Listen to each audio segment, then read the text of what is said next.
ഭഗവാൻ മഹാവിഷ്ണുവിന്റെ എട്ടാമത്തെ അവതാരമായ ഭഗവാൻ ശ്രീകൃഷ്ണന്റെ ജന്മദിവസമാണ് ശ്രീകൃഷ്ണ ജന്മാഷ്ടമി.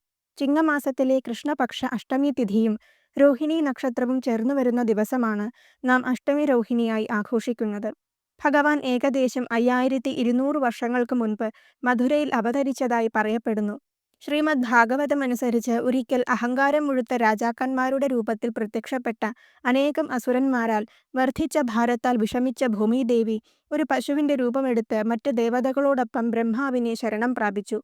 ബ്രഹ്മദേവൻ അവരെയും പരമേശ്വരനെയും കൂട്ടി പാലാഴിയിലെത്തി ഭഗവാൻ മഹാവിഷ്ണുവിനെ സ്തുതിച്ചു. പരമപൂരുഷനായ ശ്രീ ഭഗവാൻ പ്രത്യക്ഷപ്പെട്ടു. ശേഷം അദ്ദേഹം താൻ യാദവശ്രേഷ്ഠനായ വസുദേവരുടെ പുത്രനായി ഭൂമിയുടെ ഭാരം തീർക്കാൻ അവതരിക്കുമെന്നും തന്റെ സേവകനായ ആദിശേഷൻ തനിക്ക് മുൻപേ അവതരിക്കുമെന്നും ഒപ്പം വിശ്വമോഹിനിയായ ദേവി മായ ഭഗവാനാൽ നിയോഗിക്കപ്പെട്ട കാര്യത്തിനായി അവതരിക്കുമെന്നും അരുളിച്ചെയ്ത് ദേവഗണങ്ങളെ ആശ്വസിപ്പിച്ചു. ഒപ്പം ദേവഗണങ്ങളോടും ദേവസ്ത്രീകളോടും അവതാരോദ്ദേശപൂർത്തിക്കായി യാദവന്മാരായും ഗോപസ്ത്രീകളായും ജനിക്കാൻ ആവശ്യപ്പെട്ടു മറഞ്ഞു. പണ്ട് യാദവ രാജാവും വസുദേവരുടെ പിതാവുമായ ശൂരസേനൻ മധുരയോട് ചേർന്ന ശൂരസേന ജനപദത്തെ ഭരിച്ച് അനുഭവിച്ചുകൊണ്ടിരുന്നു. ആ കാരണത്താൽ മധുരാപുരി എല്ലാ യദുവംശജരുടെയും രാജധാനിയായി തീർന്നു. വസുദേവർ ഉഗ്രസേന രാജാവിന്റെ പുത്രിയായ ദേവകിയെ വിവാഹം ചെയ്തു. വിവാഹശേഷം സ്വന്തം ഗൃഹത്തിലേക്കുള്ള യാത്രയ്ക്കായി അവർ തേരിൽ കരയേറി. കംസൻ സഹോദരിയോടുള്ള സ്നേഹത്താൽ വധൂവരന്മാരുടെ തേരു തെളിക്കാനായി കടിഞ്ഞാൺ പിടിച്ചിരുന്നു.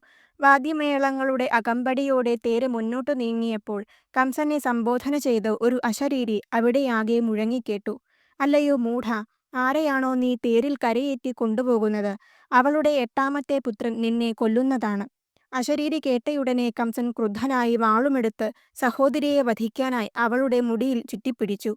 ഉടനെ വസുദേവർ ആ പാപകർമ്മം തടയുവാനായി കംസനെ തന്റെ കർമ്മങ്ങളുടെ ആഴം മനസ്സിലാക്കി കൊടുക്കാൻ ശ്രമിച്ചുവെങ്കിലും പാപിയായ കംസൻ വഴങ്ങിയില്ല. ഒടുവിൽ ഗത്യന്തരമില്ലാതെ വസുദേവർ തനിക്കുണ്ടാകുന്ന എല്ലാ പുത്രന്മാരെയും കംസനെ ഏൽപ്പിച്ചു കൊള്ളാമെന്ന് വാഗ്ദാനം ചെയ്തു. കംസനെ സ്തുതിച്ചു. വസുദേവരുടെ വാക്കുകളിൽ തൃപ്തനായ കംസൻ സഹോദരീ വധത്തിൽ നിന്ന് പിന്മാറി. വസുദേവരും ദേവകിയും സന്തുഷ്ടരായി സ്വന്തം ഗൃഹത്തിലേക്ക് എത്തിച്ചേർന്നു. നാളുകൾക്ക് ശേഷം ദേവകി ഒന്നാമത്തെ പുത്രന് ജന്മം നൽകി. അവന് കീർത്തിമാൻ എന്ന് പേരിട്ടു. സത്യസന്ധനായ വസുദേവർ വിഷമത്തോടെയാണെങ്കിലും കുഞ്ഞിനെ കംസനെ ഏൽപ്പിച്ചു. വസുദേവരുടെ സത്യസന്ധതയിൽ സന്തോഷിച്ച കംസൻ കുഞ്ഞിനെ തിരികെ നൽകി. ദേവകി വസുദേവന്മാരുടെ എട്ടാമത്തെ പുത്രനെയാണല്ലോ പേടിക്കേണ്ടത്. ശേഷം കൊട്ടാരത്തിൽ വിശ്രമിക്കുകയായിരുന്ന കംസനെ കാണാനായി നാരദമുനി എത്തി. പിന്നീട് അദ്ദേഹം ഗോകുലത്തിലുള്ള ഗോപന്മാരും ഗോപസ്ത്രീകളും ദേവകി മുതലായ യാദവ സ്ത്രീകളും വസുദേവൻ മുതലായ യാദവരും അസുരനിഗ്രഹം എന്ന പദ്ധതിയുടെ ഭാഗമാണെന്ന് നാരദമുനി കംസനെ അറിയിച്ചു. കോപാന്ധനായ കംസൻ ഉടനെ ദേവകി വസുദേവന്മാരെ തടവിലാക്കുകയും അവർക്കുണ്ടാകുന്ന ഓരോ പുത്രന്മാരെയും അത് ഭഗവാൻ മഹാവിഷ്ണുവാണെന്ന് കരുതി അവരെ കൊല്ലാനും തുടങ്ങി. ബലശാലിയായ കംസൻ സ്വന്തം അച്ഛനായ ഉഗ്രസേനനെയും തടവിലാക്കി. കോപത്താലും മരണഭയത്താലും മധുര വാണു.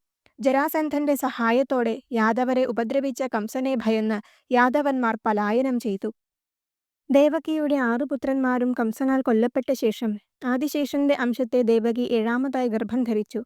കംസന്റെ ഉപദ്രവം വർദ്ധിച്ചു വരുന്നതായി കണ്ട ഭഗവാൻ തന്റെ യോഗമായയോട് ദേവകിയുടെ വയറ്റിലുള്ള ആദിശേഷന്റെ അംശത്തെ ആകർഷിച്ച് ഗോകുലത്തിൽ അഭയം പ്രാപിച്ചിരിക്കുന്ന വസുദേവരുടെ മറ്റൊരു ഭാര്യയായ രോഹിണിയിലേക്ക് പ്രവേശിപ്പിക്കാൻ ആവശ്യപ്പെട്ടു. അതിനുശേഷം നന്ദഗോപരുടെ ഭാര്യയായ യശോദയുടെ ഗർഭത്തിൽ സ്വയം പ്രവേശിക്കാനും ആജ്ഞാപിച്ചു. ഭൂമിയിൽ ഒരു സ്ത്രീയുടെ ഗർഭത്തിൽ നിന്നും മറ്റൊരു സ്ത്രീയുടെ ഗർഭത്തിലേക്ക് സംകർഷണ വിദ്യയിലൂടെ മാറ്റപ്പെട്ടതിനാൽ ആദിശേഷന്റെ അംശം സംകർഷണൻ എന്ന പേരിൽ അറിയപ്പെടുമെന്നും കണ്ടുമുട്ടുന്ന ജനങ്ങളെ തന്റെ ബലം കൊണ്ട് സന്തോഷിപ്പിക്കും എന്നതിനാൽ ബലരാമനെന്നും ആ ശിശു അറിയപ്പെടുമെന്നും ഭഗവാൻ അനുഗ്രഹിച്ചു. ഭഗവാന്റെ ആജ്ഞ സ്വീകരിച്ച യോഗമായ എല്ലാ കാര്യങ്ങളും അതേപടി നിറവേറ്റി.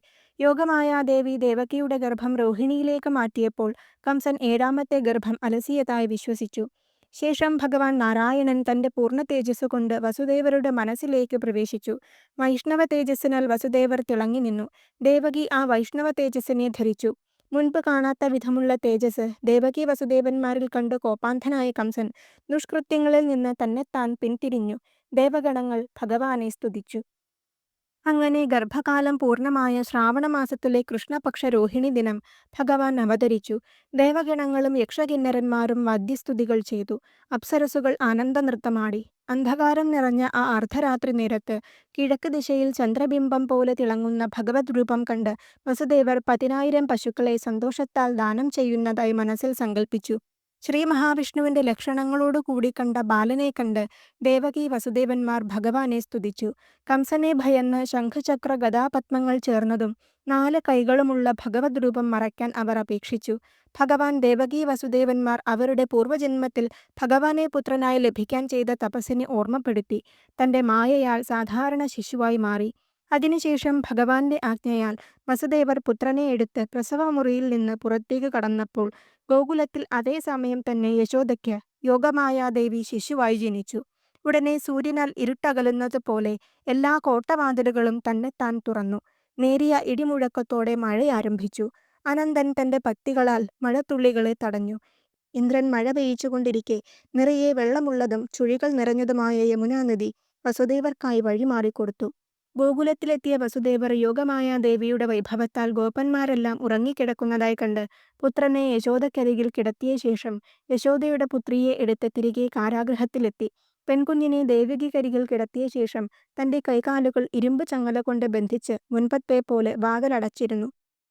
യശോദയും പ്രസവപീഡ കൊണ്ട് തളർന്ന് ജനിച്ച കുട്ടിയുടെ ലിംഗം പോലും അറിഞ്ഞിരുന്നില്ല. കാരാഗൃഹത്തിലെത്തിയ ശേഷം പെൺകുഞ്ഞ് ഉടനെ കരഞ്ഞു തുടങ്ങി. കാവൽക്കാർ എഴുന്നേറ്റു. അവർ കംസനെ വിവരമറിയിച്ചു. ഭയന്ന് വിറച്ച് ഓടിയെത്തിയ കംസൻ ദേവകിയുടെ അപേക്ഷ വകവയ്ക്കാതെ പെൺകുഞ്ഞിനെ തട്ടിപ്പറിച്ച് കരിങ്കല്ലിൽ മേൽ ശക്തിയായി അടിച്ചു. മഹാവിഷ്ണു സഹോദരിയായ ആ ദേവി അവന്റെ കയ്യിൽ നിന്നും മേൽപോട്ടുയർന്ന് ആകാശത്തിൽ 8 കരങ്ങളോടു കൂടിയുള്ള രൂപം ധരിച്ചു നിന്നു. മൂഢാ, എന്നെ കൊല്ലുന്നതുകൊണ്ട് എന്താണ് ഫലം? നിന്റെ അന്തകൻ മറ്റൊരിടത്ത് സുഖമായിരിക്കുന്നു എന്ന് പറഞ്ഞ് അന്തർധാനം ചെയ്തു. ദേവിയുടെ വാക്കുകേട്ട് കംസൻ തന്റെ അനുചരന്മാരെ കൊണ്ട് ആ അവതാര ശിശുവിനായിക്കൊണ്ട് തിരച്ചിൽ ആരംഭിച്ചു. അതേസമയം ഗോകുലത്തിൽ ഉണ്ണി പിറന്നതിന്റെ ആഘോഷങ്ങൾ തുടങ്ങി.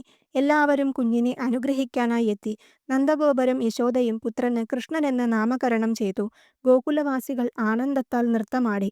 കൃഷ്ണന് സമ്മാനങ്ങളുമായി ഒഴുകിയെത്തി.